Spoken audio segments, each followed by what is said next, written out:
Hello and welcome to bitcoin. साथ में मिलकर शुरू करते हैं ज़िंदगी की दूसरी इनिंग। बिटकॉइन का नेटवर्क भी हैक हुआ था। बिटकॉइन के नेटवर्क में भी जो कोड था उसके अंदर एक बग था जिसको एक्सप्लॉइट किया गया और 184 बिलियन बिटकॉइन जो है वो out of thin air produce किए गए थे। ये 2010 में 15 अगस्त 2010 को हुआ था ये इंसिडेंस। और इस इंसिडेंस की बहुत ज़्यादा इंपॉर्टेंस है। क्या इंपॉर्टेंस है, क्या रिलेवेंस है, कैसे हैक हुआ था, वीडियो को एंड तक ज़रूर देखिएगा और प्लीज़ लाइक ज़रूर कर देना। ऐसे इंटरेस्टिंग आपको जो वीडियोस हैं, थॉट्स हैं, आपको इसी चैनल पे मिलते हैं और उसका एक लेसन भी सीखने को मिलता है कि इससे सीखा क्या गया। ठीक है, तो हुआ क्या कहते कुछ शुरुआती दिनों में बिटकॉइन का वाइट पेपर आया 2008 में 31 अक्टूबर को और जनवरी 2009 में बिटकॉइन का network was up and running. And शुरुआती दिनों में बिटकॉइन के अंदर कोई भी बिलीव नहीं करता था, ना नेटवर्क के अंदर कोई बिलीव करता था और कोई नहीं सोचता था कि बिटकॉइन का नेटवर्क विल वर्क आउट और नॉट। राइट, तो ये दैट वाज ओके, क्योंकि इतना रेवोल्यूशनरी आइडिया था कि सबको समझना was really kind of impossible. और डबल स्पेंडिंग की प्रॉब्लम को डिसेंट्रलाइज मॉनेटरी नेटवर्क पे पहले भी ट्राई किया गया, 4-5 अटेम्प्ट्स की गई थी, तो लोगों को विश्वास नहीं हो रहा था कि यार ये रियली में काम करेगा कि नहीं करेगा। राइट, तो शुरुआती दिनों में सतोशी नाकामोटो ही जो बिटकॉइन के नेटवर्क में जैसे माइनिंग जो होती है, माइनिंग के थ्रू आप ब्लॉक्स को माइन करते हो, नए बिटकॉइन प्रोड्यूस होते हैं, तो सतोशी नाकामोटो ही माइनर थे और वही जो कोड भी, अगर उसमें कोई कोड के अंदर कोई बग था या कोई कमी थी या कोड की मेंटेनेंस भी सतोशी नाकामोटो खुद करते थे।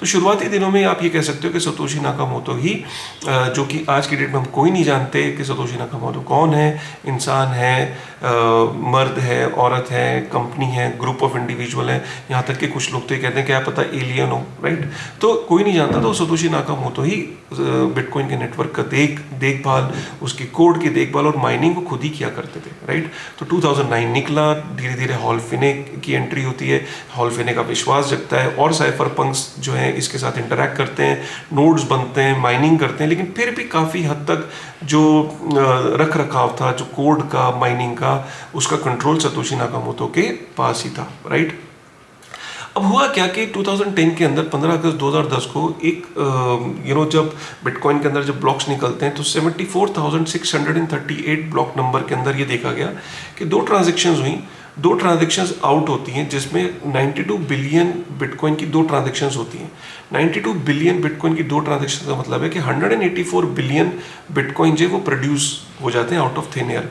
हम सब जानते हैं कि बिटकॉइन के नेटवर्क पे बिटकॉइन जो टोटल प्रोड्यूस होंगे वो 21 million bitcoin will be produced ever. तो ये कैसे पॉसिबल था कि 184 बिलियन बिटकॉइन कहाँ से प्रोड्यूस हो गए? तो जैसे ही ये ट्रांजेक्शन्स हुई तो इमीडिएटली जो बिटकॉइन टॉक फोरम था, उस जमाने में व्हाट्सएप और टेलीग्राम होता था, उसके अंदर अचानक से डिस्कशन होने लगी कि ये कैसे हुआ, आउट ऑफ थिन एयर ये 184 बिलियन बिटकॉइन कैसे प्रोड्यूस हो गए। तो उस जमाने में जेफ गार्जिक थे, जेफ गार्जिक जो थे वो आज की डेट में सीईओ हैं ब्लॉक कंपनी के, उन्होंने ये इशू रेज किया। इमीडिएटली ये इशू 5 घंटे के अंदर रेसिटिफाई किया गया। रेसिटिफाई का मतलब ये कि एक सिक्योरिटी पैच होता है, तो क्योंकि जो कोड था उसके अंदर जो बग था, जो कमी थी, उसको एक्सप्लॉइट किया हैकर ने, तो उस कमी को जो है वो सिक्योरिटी पैच किया गया। मतलब सिक्योरिटी पैच का मतलब है कि उसको ठीक किया गया। इसको बेसिकली सॉफ्ट फोर्क कहते हैं। सो बेसिकली क्या होता है कि जब आप सॉफ्ट फोर्क और हार्ड फोर्क में ये डिफरेंस है कि हार्ड फोर्क का मतलब है कि चेन स्प्लिट हो जाती है, राइट, और सॉफ्ट फोर्क का मतलब है कि पीछे से जाके जब वो ब्लॉक के अंदर ये जो ट्रांजैक्शन हुई थी तो उससे पहले जाके आप कोड के अंदर जो बग था उसको चेंज कर देते हो, तो एग्जिस्टिंग जो नोड्स हैं, वो एग्जिस्टिंग बिटकॉइन का जो सॉफ्टवेयर है, जो क्लाइंट है, उसको वो एक्सेप्ट कर लेती, तो आपको सेपरेट चेन बनाने की जरूरत नहीं होती। तो इसको इस तरीके से समझिए कि जो कमी थी उसको पीछे से जाके, जब वो ब्लॉक क्रिएट हुआ तो पीछे से जाके उसके अंदर चेंज किया, और चेंज करने का मतलब है कि तो बग को रेसिटिफाई किया और जो ब्लॉक था जिसके अंदर से वो जो ट्रांजैक्शन निकली थी उसको उसको डिलीट कर दिया गया, उस इंफॉर्मेशन को, उस ब्लॉक को डिलीट कर दिया गया। तो कभी भी जो 184 बिलियन जो बिटकॉइन प्रोड्यूस हुए थे वो आपको कभी भी दिखेंगे नहीं, ना उसका कोई इफेक्ट है एग्जिस्टिंग चेन पे, ना एग्जिस्टिंग सप्लाई पे उसका इफेक्ट है, क्योंकि वो ब्लॉक को चेन से हटा दिया गया, क्योंकि पीछे से जाके उसको रेसिटिफाई करा गया।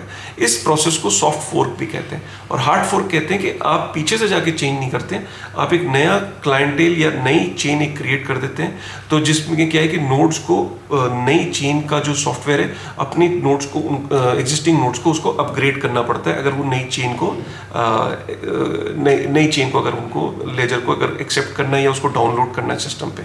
तो यहाँ से ये पता लगता है कि बिटकॉइन के नेटवर्क पे अटैक हुआ था और बिटकॉइन के नेटवर्क पे भी सॉफ्ट फोर्क हुआ था और ये अर्ली डेज के अंदर हुआ था, 2010 के अंदर हुआ था। अब इस बात की इंपॉर्टेंस क्या है? इंपॉर्टेंस ये सबसे पहले देखिए कि ये पता लगता है कि बिटकॉइन का नेटवर्क फुल प्रूफ नहीं था। कोई ये बोले कि जी बिटकॉइन का नेटवर्क फुल प्रूफ था, ये था शुरुआती दिनों में थे, शुरुआती दिन में था, इसीलिए ये सिक्योरिटी पैच इमीडिएटली इसको कर दिया गया। सोचो ये आज की डेट में अगर ऐसा कोई बग था जो उस टाइम आइडेंटिफाई नहीं होता, लेटर ऑन जाके होता, अब जाके होता, जब बिटकॉइन $69,000 पे था तब जाके होता, तो सोचिए कितना हैवक क्रिएट होता। ये जिस समय में हुआ था उस टाइम बिटकॉइन की वैल्यू वाज ऑलमोस्ट नेग्लिजिबल। अगर मैं आपकी बात बोलूँ तो बिटकॉइन के अगर टोटल मार्केट कैप की बात करूँ और उस ज़माने में जब अगर हम ये वैल्यू आइडेंटिफाई करें कि पिज़्ज़ा आया था और उस अगर मार्केट कैप को आइडेंटिफाई करने की कोशिश करें तो बिटकॉइन का मार्केट कैप उस टाइम पे जब ये अटैक हुआ तो it was not even $1 million, right. सोचो आज अगर हम बात करें 300, 400, 500 जो और $1 ट्रिलियन भी पहुंच गया था। इस टाइम पे अगर ऐसा कोई बग मिलता तो पूरी कितने लोग, कितना बड़ा एसेट, कितना बड़ा कैपिटल, कितना बड़ा चीज़ तहस नहस हो जाती है और कितना बड़ा इसका एक इम्पैक्ट होता। लेकिन ये शुरुआती दिनों में पता लग गया, शुरुआती दिनों में इस बग को एक्सप्लॉइट हो गया तो इसका कोई ज़्यादा रेमिफिकेशंस नहीं हुई और ये पीछे से जाके इसको सिक्योरिटी पैच भी इसके ऊपर कर दिया गया। अगर ये शायद आज होता तो आज ये पॉसिबल नहीं था, बिकॉज बिटकॉइन का नेटवर्क बहुत ज़्यादा डिसेंट्रलाइज है। अगर आपको कोई चीज़ चेंज करनी है, कोई चीज़ इसके अंदर बदलाव करना है, कोई सिक्योरिटी पैच करना है, कोई आपको कुछ चेंज करना है बिटकॉइन के नेटवर्क पे, तो it's a slow process. It is not कि किसी एक आदमी ने उठा और जाके चेंज कर दिया, बट क्योंकि शुरुआत में अर्ली डेज के अंदर ये कमी पता लग गई तो ये पॉसिबल था। तो इससे ये भी पता लगता है कि अच्छा हुआ कि कमी थी। इससे ही प्रूव होता है कि बिटकॉइन का network was not full proof. At the end of the day it's a software and software can have bugs. अच्छी बात यह कि अर्ली डेज में पता लग गया और अर्ली डेज में इसको रेसिटिफाई भी कर दिया गया, तब इतने बड़े स्टेक्स नहीं थे।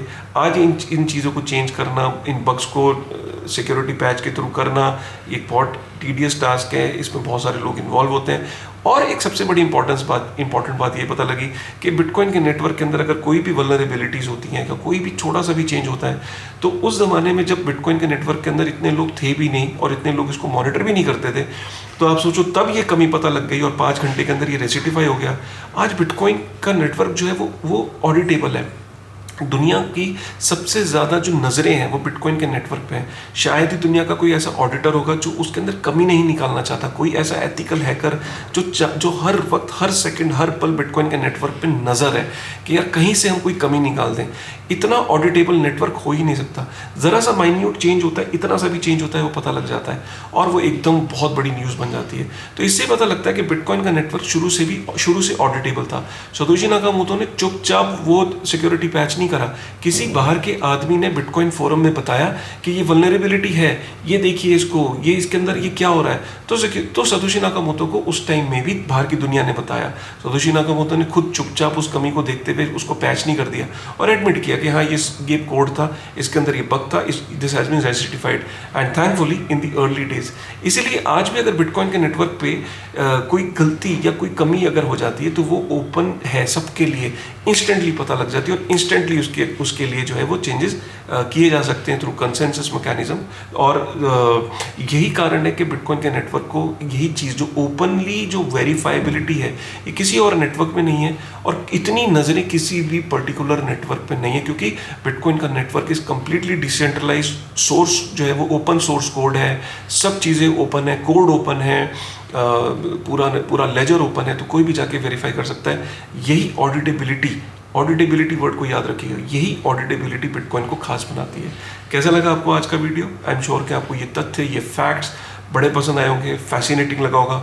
मुझे ये चीज़ फैसिनेटिंग लगी और काफ़ी सारे लोग क्रिटिक होते हैं कि नहीं बिटकॉइन के अंदर कमी नहीं, कमी थी, अर्ली डेज में थी, पता लग गई और पता भी ओपनली, एक फोरम जब छोटा था तब पता लग गई। और आज तो सोचो कि बिटकॉइन के ऊपर हर एक की नज़र है, थोड़ा सा भी कुछ चेंज होगा तो वो ओपनली वेरीफाइबल है, ओपनली ऑडिटेबल है। कैसा लगा वीडियो? प्लीज़ लाइक ज़रूर करना, कमेंट करना कि कैसा लगा आपको ये तथ्य, ठीक है ना। चलो with this thought, thank you very much.